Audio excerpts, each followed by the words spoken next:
Hey everyone, and welcome back to my channel, Girl Gone Crypto. Today I've got Max Krupyshev, the CEO of CoinsPaid. So Max, thank you so much for joining me today. Thank you very much for having me. Hi, Leah. So just to kick off, I know we've got a lot of exciting things to dive into with what you guys are currently building, what you have been building over the last few years. But just to kick off, give us a high-level overview of what CoinsPaid is. It's always hard to answer with each one. So we are a Right. platform, right? So we already have a bunch of stuff really Mm-hmm. happening. In a few words, we are a payments company. So we allow online businesses to accept crypto as a payment method. We have a bunch of smaller solutions for retail clients as well, but most of the services are kind of B2B. That is why just a random folk never probably heard about us. We're mostly focused on businesses. Mm-hmm. So, kind of break that down for us. You mentioned crypto transactions. So, I imagine allowing businesses to accept crypto. Kind of walk us through the different tools that you guys offer to your business clients that you work with. Yeah. So speaking about the ecosystem features, right? So we have a hot wallet, which allow them just to build simple applications without spinning the nodes. Then we have a second layer where they have also the liquidity, so they can use wallets plus liquidity. But then those are who are just existing businesses. They don't want to build anything. They have a payments API, right? So they use a payment API. They integrate it as any other, as a PayPal, as acquiring, whatever, Right. and it just works. And basically, there are two main features. How can you accept payments, right? I mean, as I would assume, majority of the viewers might be from US, so they heard about BitPay, right? So BitPay is kind of like the one of the oldest players, and they use e-commerce checkout, right? So you click I want to buy, you're redirected to the page which says send this amount of crypto to this address within the time period, right? This is, if you think about this, is completely unnatural for crypto, right? It's natural for the PayPal when after this you just only have to click one button, yes, right? And with crypto, you're like, what? Now I have to see the QR, scan the QR, do the copy of address, enter the amount, then check what's the fee on the Binance from which I sent. And it becomes a mess. So the second flow, which I thought was amazing just before we invented the third one, it is channels. When you basically create for every customer, you create a dedicated address for any crypto that they want to receive. So for example, if you have a platform, I don't know, it's mostly for platforms, not for e-commerce. But Right. honestly, majority of the merchants in crypto are not shops. They are some platforms, I don't know, freelancers, esports betting, Right. esports tools, right? When they trade the World of the Warcraft swords and so on. They have internal balances. So you create them a tool to fund the balance. So for example, if they say, I want to fund with Bitcoin, they give you one address and say, you can send money to this address any time of the day and night, and it will fund your account in USD, right? So it will convert automatically, and you don't really have to go to that website anymore, right? You can just save it as address and send. But the third one, are you curious? Yes. Because with the second one, now they have a problem with like, okay, there are a bunch of cryptocurrencies, bunch of blockchains. And what is new that all of the tokens, all of the cryptocurrency tokens are now Right. existent on all the blockchains. You can send Ethereum, not only on Ethereum blockchain, you can send Bitcoin, Right. not only on the Bitcoin blockchain. And now my merchants who have no idea how crypto works, they're like, wait, so how do we decide? So the third method is then when we redirect them to the page where they can select which coin, which blockchain, and just have a dedicated address again, but when they already selected everything. Because for the merchant to integrate hundreds of possibilities, different blockchains, different Right. currencies, it's a nightmare again. So anyways, it's a lot of fun. We always kind of like try to keep up with the market, with all these new needs and so on. We are one of the leaders, so we kind of have to. So, when you were talking about it automatically converting, let's say, into US dollars, is that an option that the platform can decide? Can they decide to hold it in crypto, or does it just always automatically get converted into fiat? No, they basically our API is like a Lego, right? So they can build any logics that they want. Okay. So they can even convert from one crypto to another crypto automatically. They can not convert. They can convert into fiat. right? So, I mean, again, right, we give them the flexibility. They can do whatever they want, blockchains, different assets, different flows, different conversion schemes. So we kind of like create a Lego. We document the Lego. We have a team of integration specialists. So the business comes and say, guys, we need this solved. And we tell them, you can solve it like this. And they're like, okay. So I know you had mentioned earlier that there's obviously a ton of different coins out there, especially now, with this DeFi boom, it's rapidly increasing. What are some of the main coins that you see people wanting to accept, and how are you guys also maybe offering options or services for some of these DeFi coins as well? Yeah, it's a very good question, but also not. It's very hard to answer in our reality. So most of really businesses who accept crypto, you should understand that they are not keeping up with what is happening at all, Right.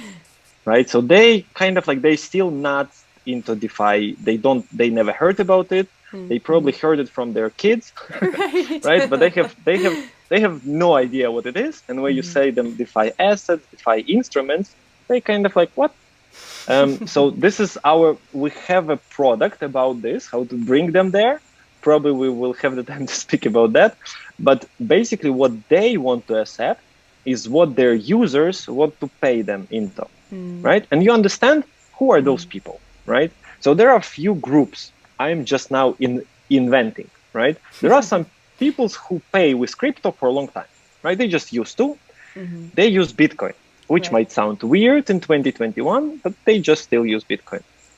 Those who kind of like more into stuff, they were using Ethereum. Now it is expensive, but they know what is USDT already, right? Right. And they know that USDT exists on many blockchains, so they now mostly use Tron, right? So they send USDT on Tron, quick, right, and easy.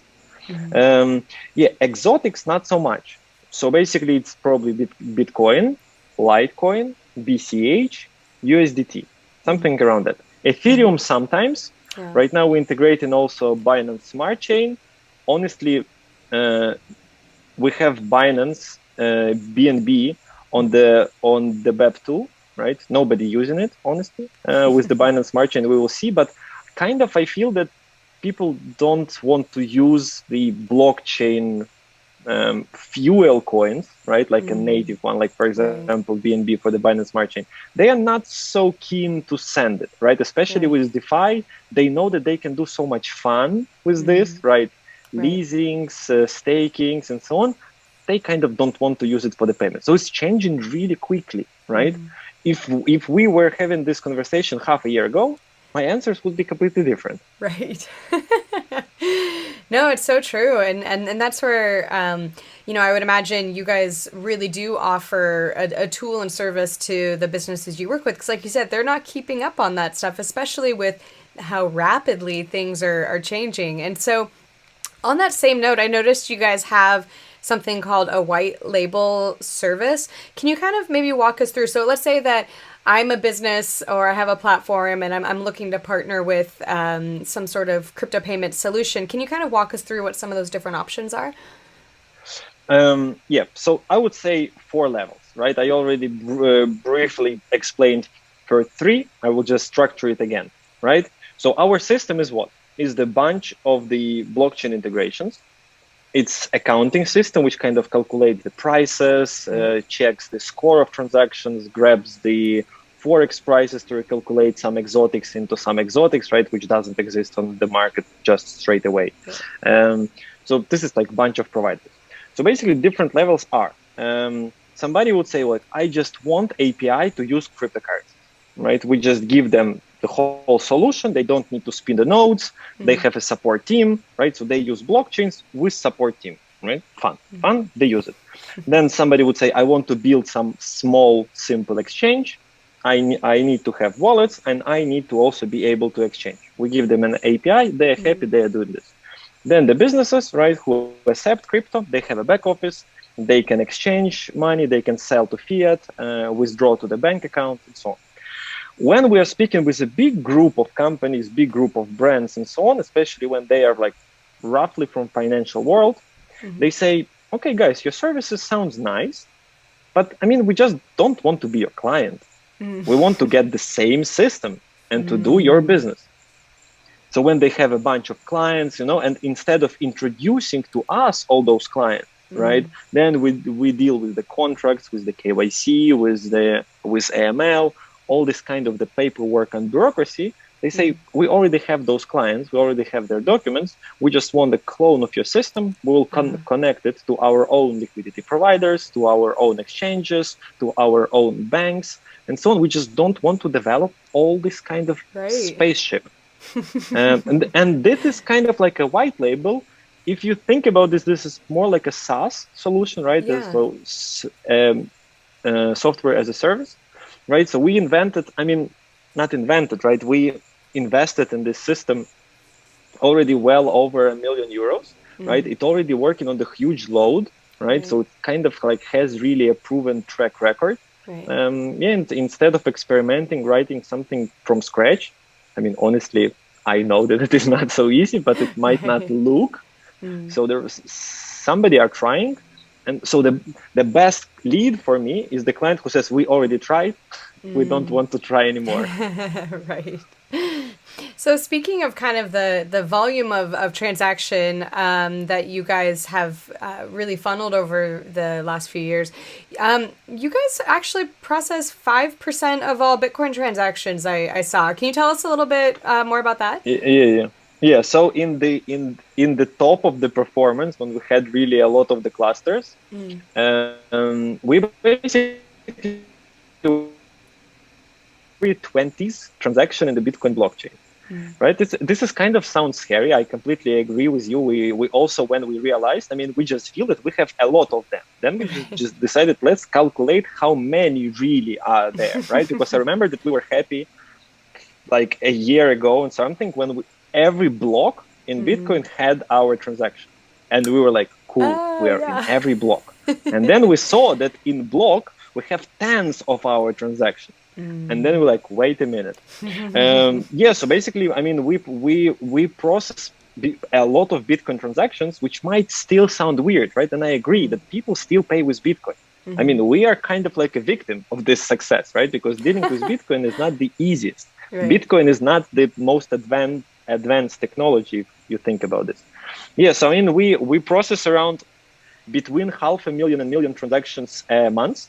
And majority of them are Bitcoin. And basically, Bitcoin blockchain can only process around 10 million transactions a month. So 10 million is not much, right? So if we have 500,000, then here you go.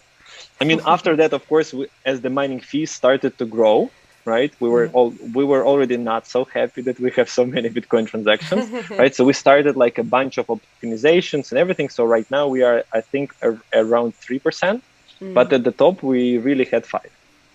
Nice. Yeah, no, that's awesome. That's a fun statistic to be able to say and, claim. So that is exactly what we do, because from the side, it sounds like, wow, but it's not so many Bitcoin transactions because of the not scalable technology, kind of. So let's pivot and talk a little bit about you guys, the IDO, the CPD token, kind of walk us through everything that's happening there. So we kind of like started having the idea that we need to start exploring DeFi. A bit of a background, right? Right now we are growing around 20% a month. So our existing business is growing 20% a month. For anyone who did business ever in their life, you know that it sounds great. No, it sounds amazing, right? 20% every month. But when you are in this business, it is not so easy, right? This scaling with this pace, it kind of ends up when growing 5 times every year. Even more, honestly. So it's not so easy to restructure everything. And then all these nice technologies appearing all the time. And you, of course, want to explore all of them. Right. So we were kind of like ignoring DeFi for 2020. I was like, no, DeFi is something not interesting. It will just appear and disappear, right? Because I didn't want to spend the time, right? Because it was already a lot of happening. So now we decided, okay, so DeFi is there. We have to go there. You remember, like a few years ago, people were speaking, we need to bring businesses in crypto. Right. So happened, right? We Right. already Here we brought are. businesses in crypto. Now we have to be bringing businesses into blockchain. Mm. And this is what DeFi is, right?